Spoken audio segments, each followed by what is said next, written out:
I imagine many of us in the room began this morning at home making breakfast and listening and doing last minute homework and listening and debating the importance of brushing teeth and listening after you say you have to get ready now and they say, "Why just gotta go like that?" And you're so tired you say, "Hmm, maybe." But that's the life of a woman. To think of others first is our nature. And when my children asked me this morning, I explained why I wanted to be here, why it feels so important to be with other women, and talk about those women in art. All of us here are different people, but we have something quite radical in common.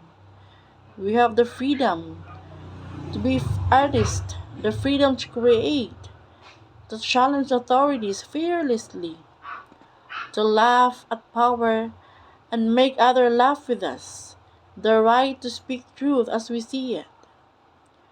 We all know women in our lives were never able to live their creative dreams because they have to put their families first, who put their creative works into home of assignments and birthday parties. And I think of my own mom.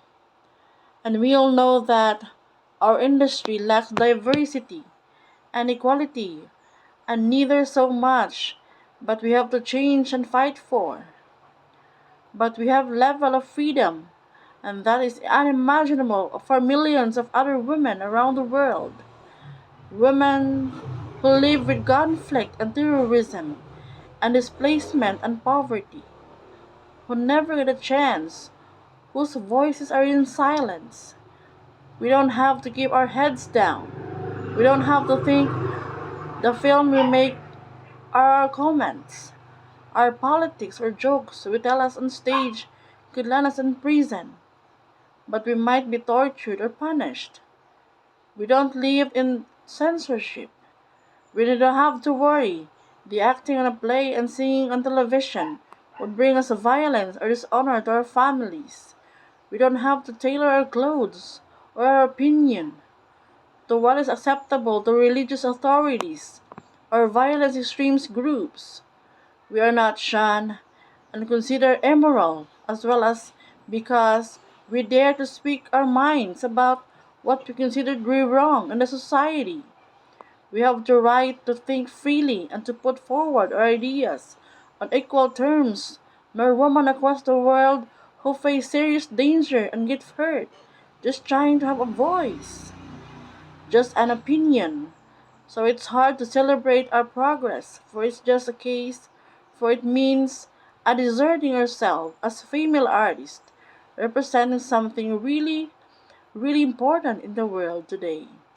Participating in arts, a culture, is not a luxury for a privilege here in society. It is in fact a human right laid down in UN Universal Declaration of Human Rights.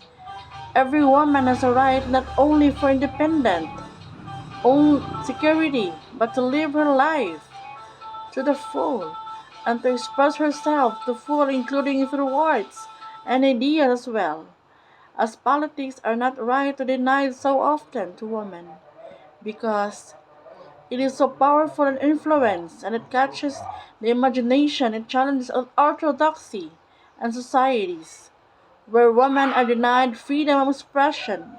Those societies are being shaped without the voice and influence and wisdom of a woman. So that is why I'm grateful to be a part of this community and a wider community at first around the world.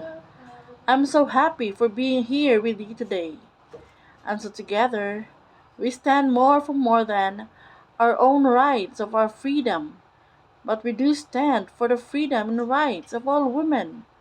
We have this room, the authority to help those women are struggling to help find a way to make sure their voices are heard, to show solidarity with them, to champion them, to help them to have their stories I look forward for working to many of you, to all of you, on that effort.